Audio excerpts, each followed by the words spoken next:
the cold and flu formula that we make, we've been making it probably now 15 years, and it has been a proven combination of herbs, berries, mushrooms that have been so instrumental in helping a lot of people through the years, including us, to help us when colds and flus come our way, but to also help with our immune systems and boost those immune systems. And we want to just go through the process of making it. I know it's really difficult for people to collect this many herbs and really combine them, that they can bring forth a cold and flu formula that if you feel like you're coming down with something, you can just grab out of the freezer and start drinking it. If you will drink this for 24 hours from the first symptom, it will ward off what you're having to deal with, and or lessen the symptoms of what you're dealing with. I just want to go over, we tried to go ahead and process a lot of the herbs so that you don't have to deal with the grinding and the cutting and the sifting and all of that stuff. So we just want to go through the process of explaining what we're doing, the amounts that we're using, and what each of the herbs are good for. So we're going to start from the beginning of the list.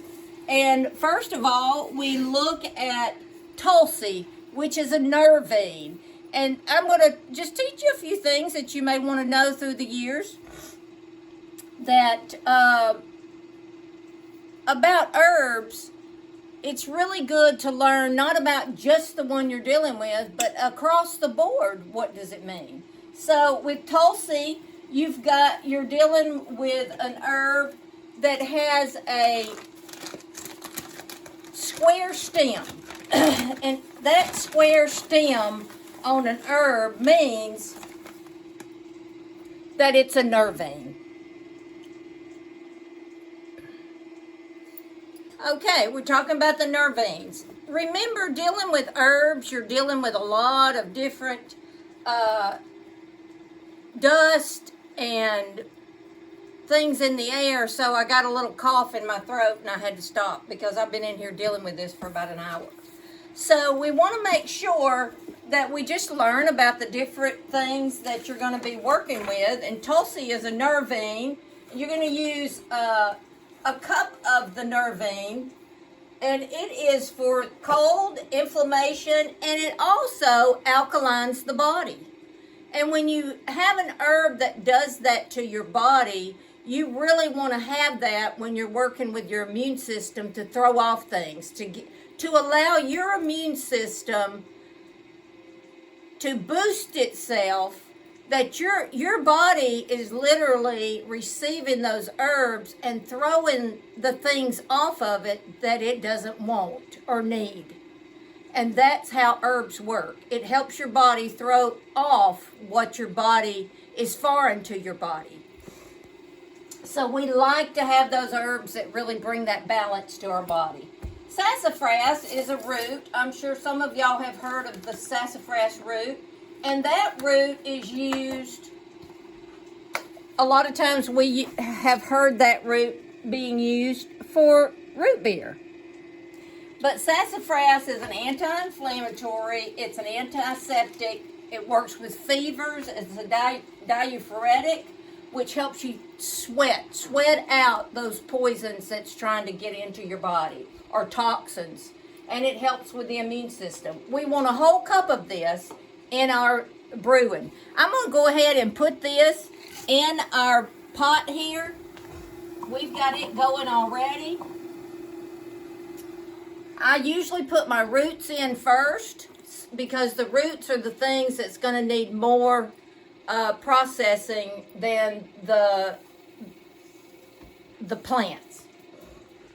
Another one of our black cherry bark is another one that we're going to be using. And I churned it up a little bit because we strip the bark into smaller pieces and then we put it into the processor to make it to where it's going to get the properties out of it as it's released into the cold formula. We're going to use a cup of that.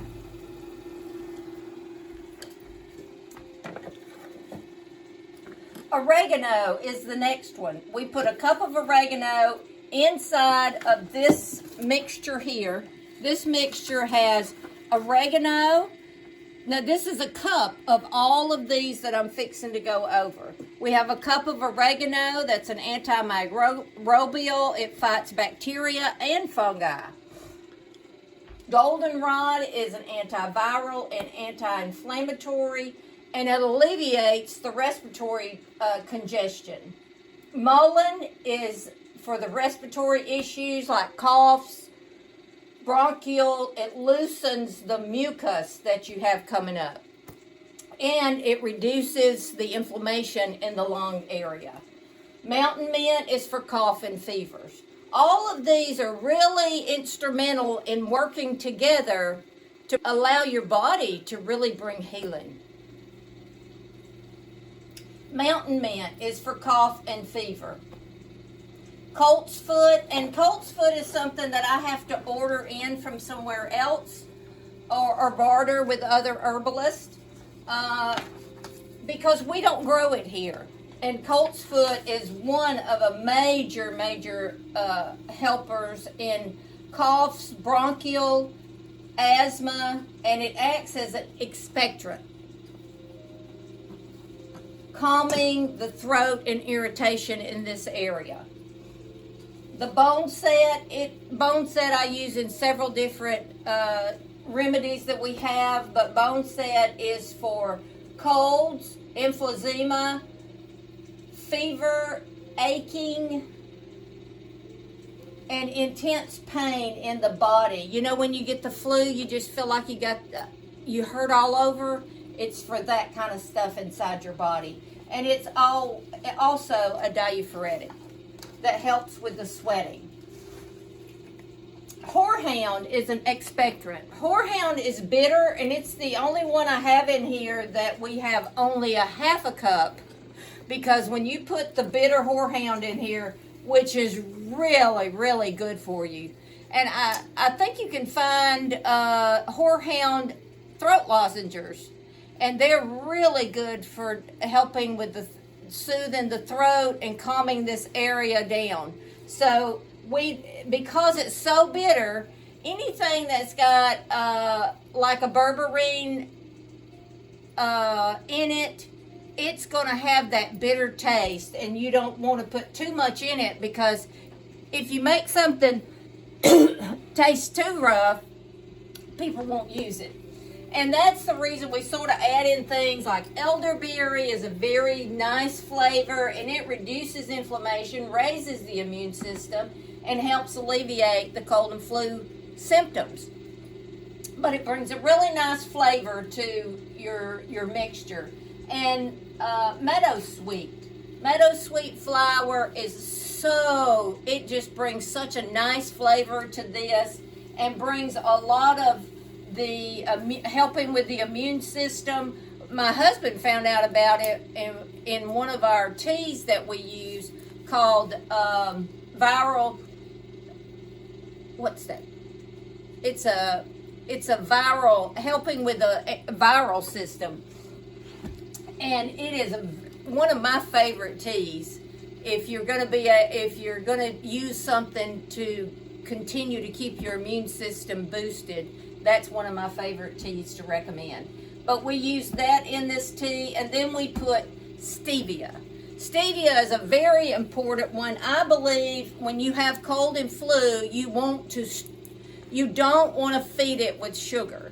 So when they give you a lot of sugar, cough syrups and stuff like that, that is not the best thing for your cold or flu. So we use stevia as much as possible to give it a nice flavor, and it is an anti-inflammatory. And then we use pure cane sugar if we need to add any for any extra flavor, just to get it to a consistency that people will use it.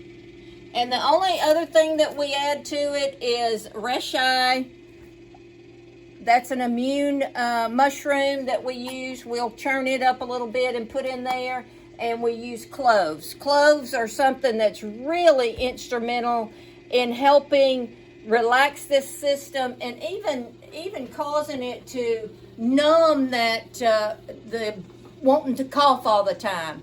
It's used as an with a lot of oral problems that people have as an anesthetic. So we want to put that inside of this, but we're only using a tablespoon of that because it's a lot more potent than even horehound. So the ones that we use less of is only because they have so much more properties in them that make them probably 10 times better, but you don't want to use them in the amount that you use some of the other ones in. I hope that makes sense. Okay, so we're going to go ahead and add these in. We've been slow boiling this just a little bit to give our roots time to go ahead and it already smells delicious. But we want to go ahead and add this into these. This is a combination of all the herbs we've been talking about. Now, I add 2 gallons of distilled water. I don't want my water to have anything in it that would keep my herbs from working. So if you use like well waters that may have different minerals and stuff in them, it can interfere. So we want to make sure that we get that all churned in there really good.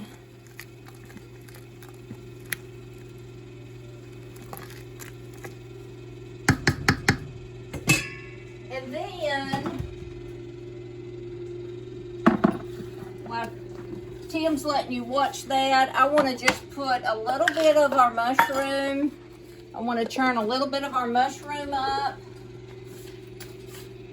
They have been dried, so rule of thumb is if you dry something, the potency of that dried herb is twice as much as if it was fresh.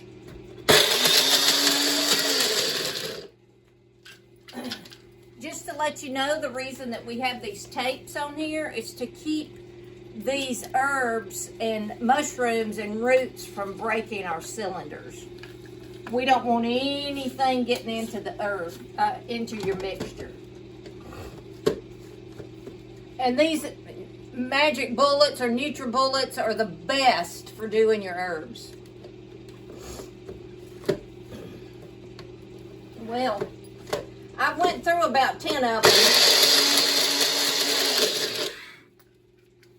And that's just because I wore them out, not because they weren't any good. So we just sprinkle that in there.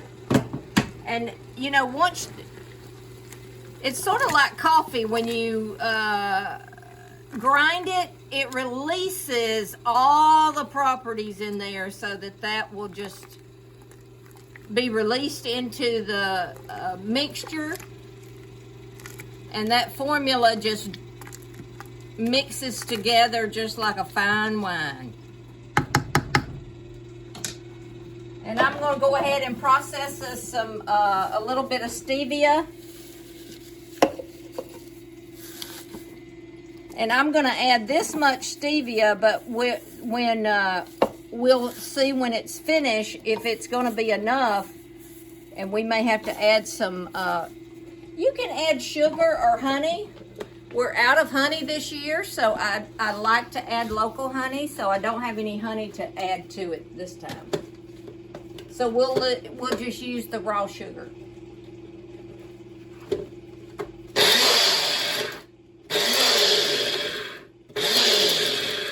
And I don't want to grind it to a powder. I just want to grind it enough that it's going to fit in there really good. And so that's going to be a whole nice, and you can, I don't know if you've ever used stevia leaves, but oh, whew. Now they have a lot of sweet. You can literally taste the sweet in the leaves. People, I let people taste it raw, and they just can't believe how sweet a leaf could be. But you do, stevia has had a lot of research done on it, and they're using it even in tick-borne diseases because of their ability to release, decrease inflammation, which the tick-borne diseases cause a lot of inflammation. So you might want to do a little research into that if you have problems with a lot of inflammation, because that is a good herb to be using. So we're going to process this for about 20 minutes and just let it settle in, and then we'll strain it. Usually I let it set overnight and just let it cool off on its own, and then I'll come back and we fill it in these bottles. We fill it all the way, give it about an inch headspace, and freeze them. And they're good to go for whenever you need them. And if there's any questions, I really would appreciate it that you leave your questions down at the comments in the comment section, and we would be glad to get back with you. And you're welcome to contact us or PM us at any time. So we hope this brings healing to your spirit, soul, mind, and body.